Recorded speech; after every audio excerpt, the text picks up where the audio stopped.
Oke guys, thank you ya. Kembali lagi Cicet bersama Boru.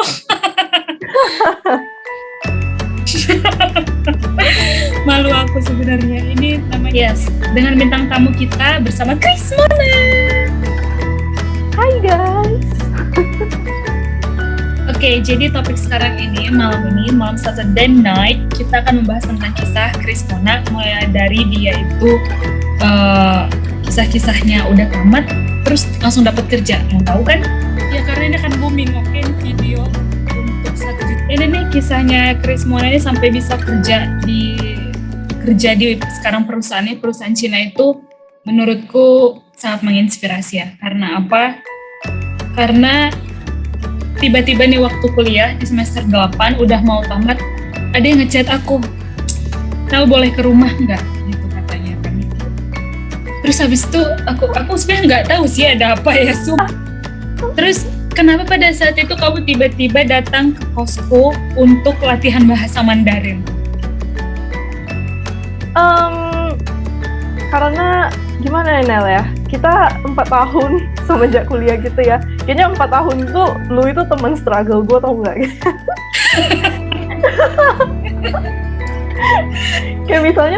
Kayak misalnya pada saat gue lagi ada susah atau misalnya lu lagi susah mempelajari suatu mata kuliah, kita kayak look for each other kayak gitu loh. Kayak gue nyari lu nyari gue kayak gitu.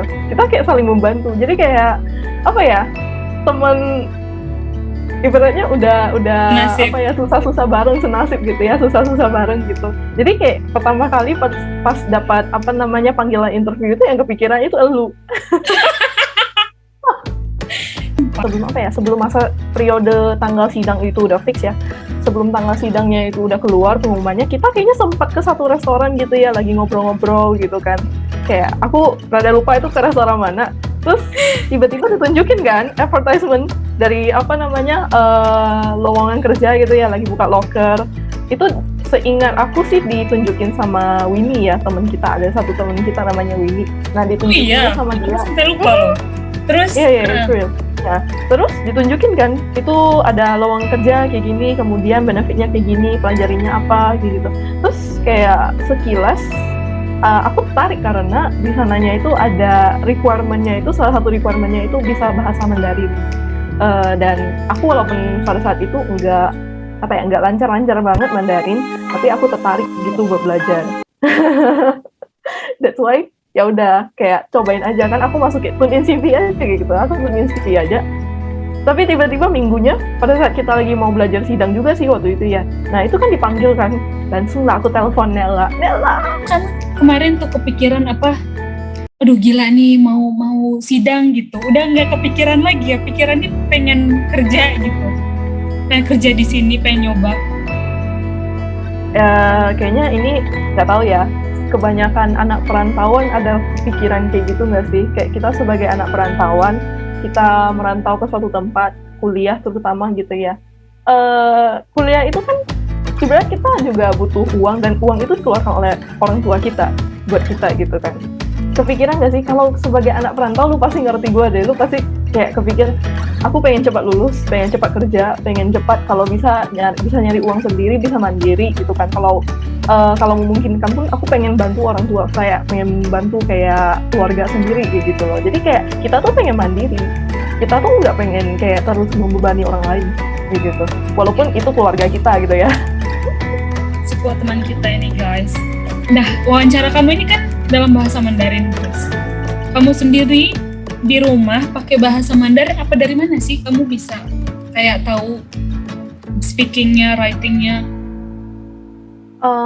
To be honest ya, aku awalnya itu seperti yang aku bilang tadi, aku nggak lancar-lancar banget bahasa Mandarinku. Jadi I know the basic gitu ya, aku tahu basicnya itu dari mana, karena pada saat kecil itu aku ditunjukin terus kayak dikasih nonton televisi pun itu siarannya ya udah siaran yang bahasa Mandarin. Nah, jadi kayak untuk soal denger aku ngerti. Tapi kalau misalnya soal conversation sehari-hari ya, ngomong jujur jarang, karena dengan keluarga pun emang kadang ada lah dikit-dikit ngomong bahasa Inggris gitu ya. Dikit-dikit ngomong bahasa Mandarin gitu ya. Nah, tapi nggak tiap hari gitu. Kayak tiap hari ngomongnya ya udah bahasa Hokkien kalau aku kayak gitu ya. Aku biasa ngomong bahasa Hokkien di rumah. Jadi enggak literally enggak Mandarin full yang kalian bayangin gitu loh, karena aku cuma tahu kalau untuk dasar-dasarnya dalam conversation sehari-hari itu aku cuma tahu dengerin mereka ngomong apa aku ngerti. Cuma kalau misalnya dari aku sendiri yang ngeluarin kata-kata satu kalimat gitu buat conversation sama mereka itu susah gitu. Iya paham sih, kejadian juga. Tapi banyak waktu yang itu tuh kayak tapi kayak waktu itu kayak ya udah kan bisa belajar gitu ya, kan bisa belajar. Itu yang penting tuh itu kayak ya udah mulai aja dulu kayak gitu loh. Belajarnya itu kita punya waktu, kan kita tuh masih muda gitu ya. Kita tuh masih bisa belajar banyak, masih banyak.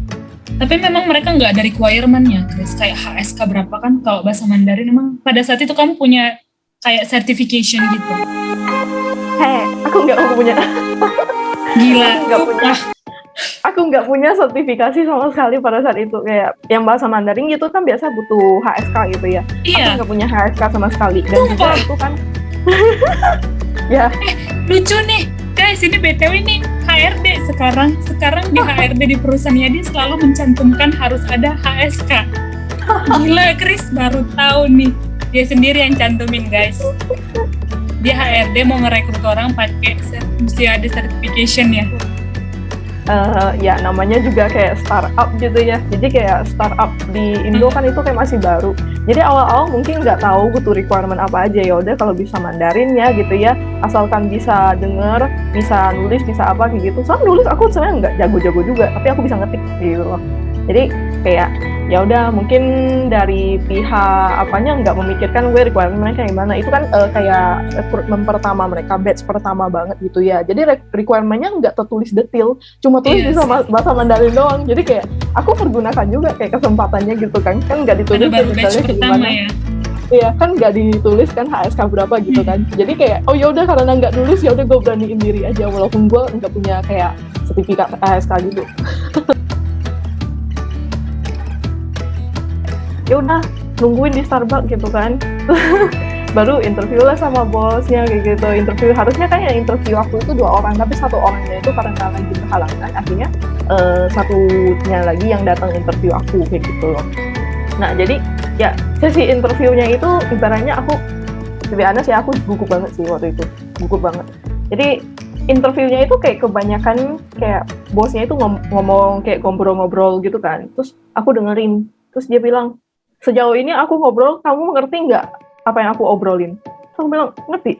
Kamu ngertinya berapa persen? Almost 90% sih aku ngerti sih. Maksudnya bos kayak gimana itu aku ngerti gitu loh. Terus dia kan ngeliat aku kayak rada diem gitu kan, kayak jawab sepenuhnya.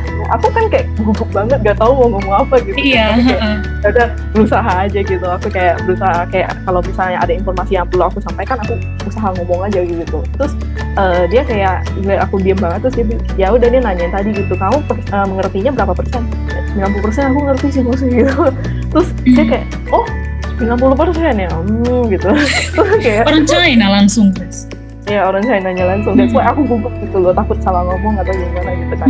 Lagian bahasa conversation sehari-hari aku juga nggak sebagus ya sekarang ini bahasa gitu ya. Nah, udah selesai itu, ya udah selesai interview, aku kayak merasa kok aku tuh kayak jawabnya itu minimalis sih gitu. Ibaratnya kayak nggak begitu kayak talkatif yang seharusnya.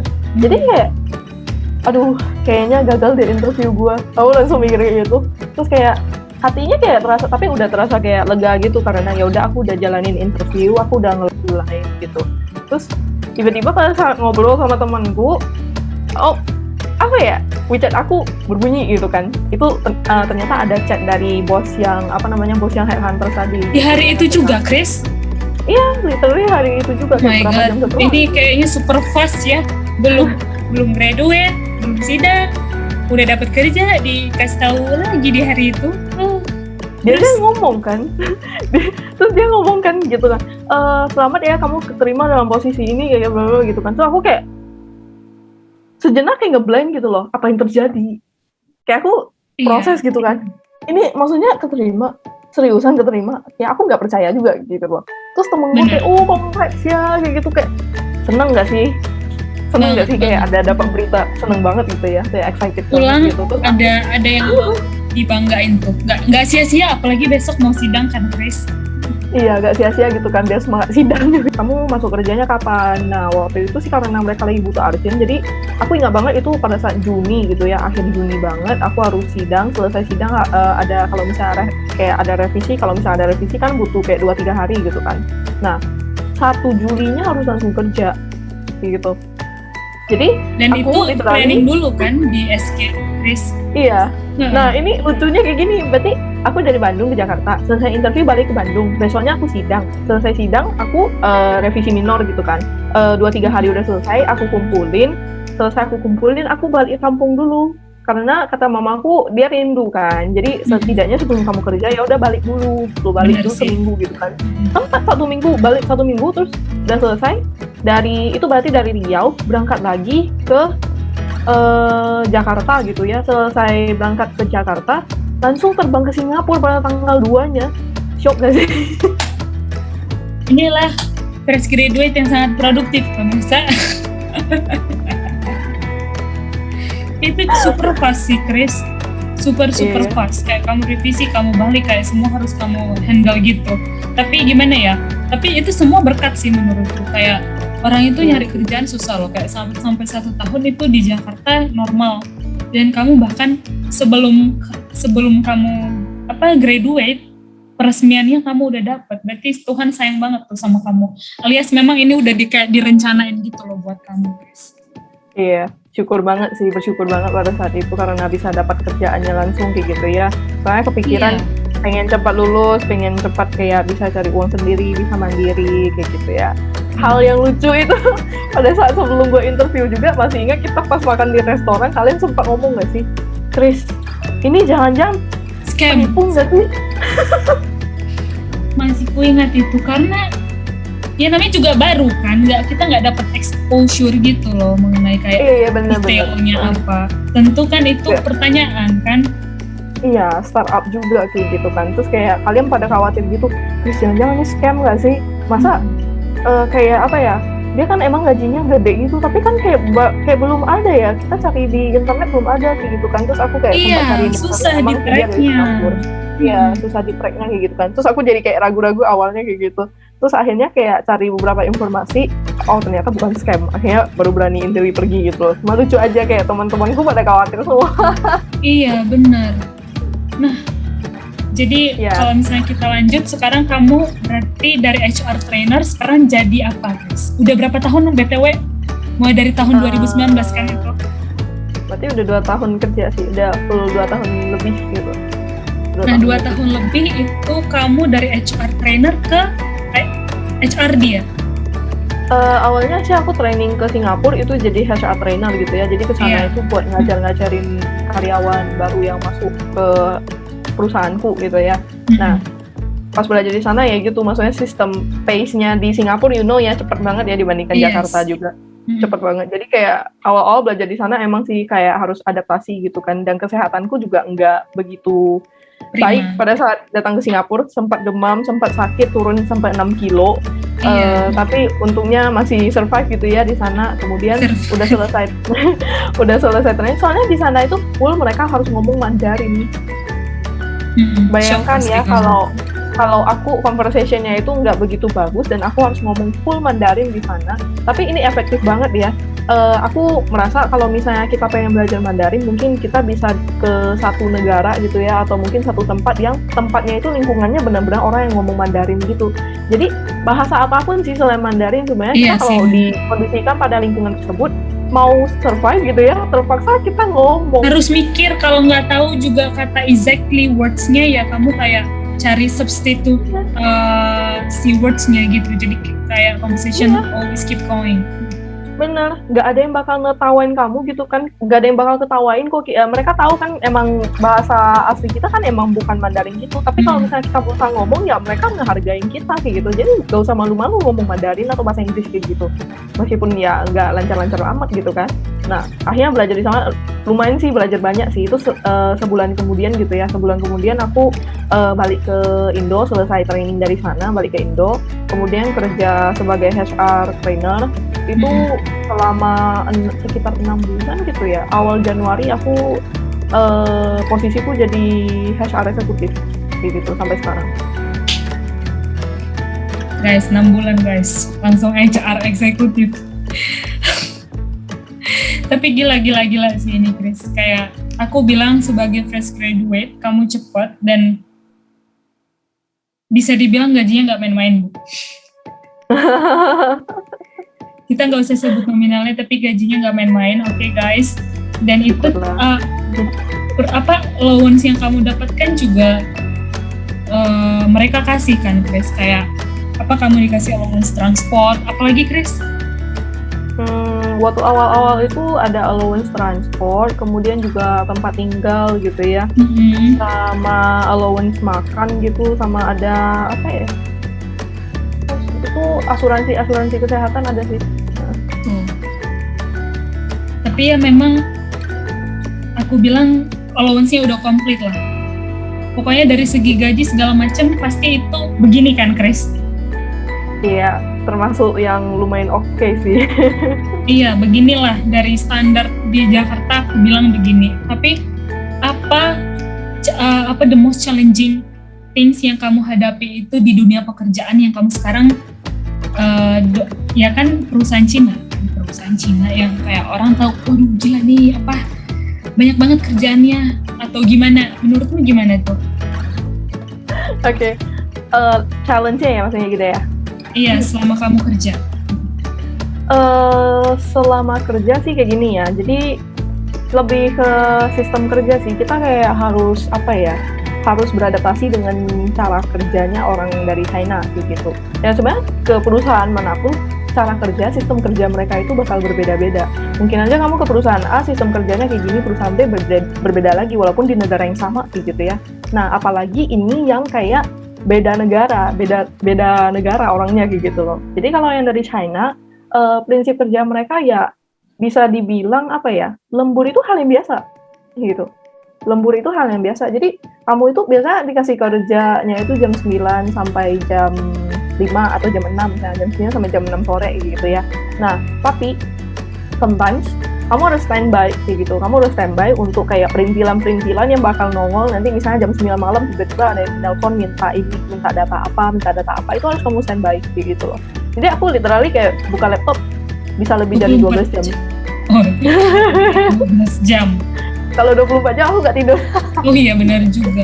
Dan itu Chris, kalau nggak salah weekend juga kamu harus ready dan terkadang kamu dibutuhkan untuk bekerja kan?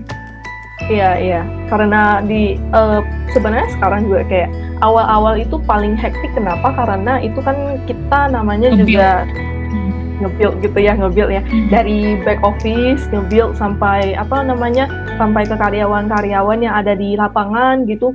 Itu kayak kalau dari HR kan harus interview, rekrut gitu kan, sama training, sama urus kayak dokumen-dokumen legal kayak gitu ya.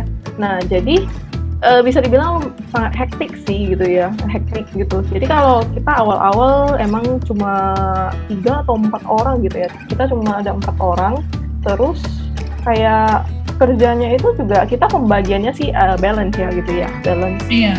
Cuma ya karena awal-awal emang targetnya itu mereka udah ada target bakal buka banyak outlet loh di Indonesia.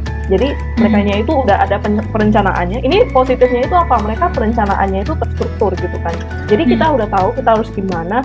That's why kita hektik banget pada saat awal-awal karena kita kan udah tahu kita mau ngapain gitu kan. Jadi kita langsung ngejalanin kayak gitu. Nah, jadi untuk pas awal-awal buka awal itu benar-benar kayak gencar banget rekrutmennya gitu ya, sampai kayak kita kadang begadang gitu. Terus pas aku ingat banget pas buka outlet di Surabaya ya waktu itu kan harus dinas sambil nge-training sambil ngurusin dokumen. Nah itu kita hampir rekrut itu bisa dibilang dari pagi sampai paginya lagi kadang. Oh my god, Chris, kamu nggak tidur kayak gitu? Kita sering kok begadang gitu buat ngejar target gitu ya, Nah, jadi kayak kita itu butuh kandidat berapa orang dalam jangka waktu berapa minggu kayak gitu. Kita harus pooling berapa orang kayak gitu kan. Itu bisa kita kayak dari ngomong selamat pagi ke kandidat sampai selamat pagi lagi. Kadang selamat malam itu di tengah malam masih ada yang ngebales skornya. Oh my god. Gimana pesan kamu untuk adik-adik yang mau belajar bahasa Cina yang mungkin ada kepikiran pengen ke perusahaan Cina? buat adik-adik gitu ya yang mau ke perusahaan China, yang mau bekerja di perusahaan China gitu ya. Iya, apalagi yang mau dalam bahasa tuh kan biasanya yang paling susah. Before that gitu ya, before kalian memutuskan untuk masuk ke perusahaan China, aku pengen tahu dulu kalian memiliki tujuan apa. Kalian boleh define dulu tujuan kalian masuk ke perusahaan itu apa. Karena kalian udah spesifik kan, kalian pengen masuk ke perusahaan China, pasti ada dong kayak apa yang kalian targetkan dari perusahaan China tersebut, kayak gitu. Entah kalian tertarik sama bahasa atau misalnya kalian tertarik sama pekerjaannya, cuma karena kalian lebih familiar aja sama Mandarin, jadi kalian pengen enjoy masuk ke sana, itu juga bisa jadi gitu ya. Tapi kalau misalnya tujuan kalian hanya untuk sekedar mempelajari bahasa, nothing more, nothing less, aku sarannya sih jangan masuk perusahaan China dulu, pergi dulu ke China, tinggal selama 3 bulan. Ya kenapa begitu? Kalian pengen belajar bahasa China gitu ya. Emang mesti kalau pada saat di suatu perusahaan kalian bisa belajar bahasa China-nya. Cuma kalau tujuan kalian cuma sekedar belajar bahasa China, itu kayak nggak masuk banget. Karena contoh nih, aku sebagai HR gitu, karena aku memang tertarik sama pekerjaan HR, makanya aku melamar awalnya. Aku juga tertarik sama Mandarin kayak gitu. Emang aku tertarik, cuma pekerjaannya itu masuk dalam kategori yang passionnya gua kayak gitu loh. Nah, tapi kalau misalnya kalian nggak passion sama sekali, misalnya sama kalian lamar HR, kalian nggak passion sama sekali di HR gitu, tapi kalian cuma kayak tertarik sama Mandarinnya gitu kan. Nah, itu sih nggak usah masuk ke HR, ke China aja 3 bulan gitu. Kalian ditinggal sendiri di sana, demi untuk survive, kalian pasti bisa bahasa Mandarin dalam waktu 3 bulan itu. Iya. Nah, tapi kalau misalnya emang kalian itu punya apa ya, passion di bidang tertentu gitu, dan kemudian kalian mungkin tertarik sama sistem kerja China karena mereka itu sekarang kan maju banget gitu ya, dalam kurun waktu beberapa tahun ini perkembangan mereka itu cukup intinya cukup pesat, bagus juga gitu ya. Kayak dalam hal apapun mereka kendalikannya itu bagus, sistem kendalinya itu bagus gitu loh. Terstruktur yang kayak kamu bilang. Iya, betul, terstruktur kayak gitu ya. Jadi kayak kalau misalnya kalian melihat jenjang karirnya emang di sana, atau kalian tertarik kayak emang pekerjaannya kayak gitu, ya gak masalah coba masuk. Tapi satu hal yang harus kalian perhatikan itu ya kalian harus tahan banting. Mungkin kalian sering dengar tahan banting gitu ya. Kenapa aku bilang tahan banting gitu? Soalnya perusahaan China itu kayak apa ya? Jadi mereka sistem kerjanya itu ya lembur, hal yang biasa. Kayak yang aku bilang tadi, lembur itu hal yang biasa. Kalian kalau misalnya nggak kuat lembur, aku kan pada saat kuliah juga tipikal yang begadang banget gitu ya. Tapi aku nggak minta kalian bergadang sih. Cuma kalau misalnya kalian kuat untuk lembur, nah itu biasanya target yang dicari oleh orang-orang China itu ya tipikal yang kayak mau lembur gitu, mau kerja mencapai target, terus kayak melakukan apapun agar bisa mencapai target tersebut ya. Nah, ibaratnya kayak bisa tekun lah kayak gitu.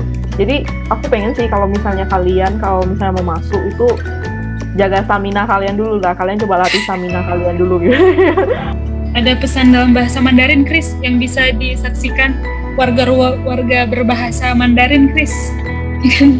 Mohon maaf, ini perusahaan Cina bahasa Mandarin dulu pemirsa. Apa ya? Silahkan. Pesan-pesan untuk siapa ini? Oke. Moto hidup atau apa aja lah, bebas. Oke.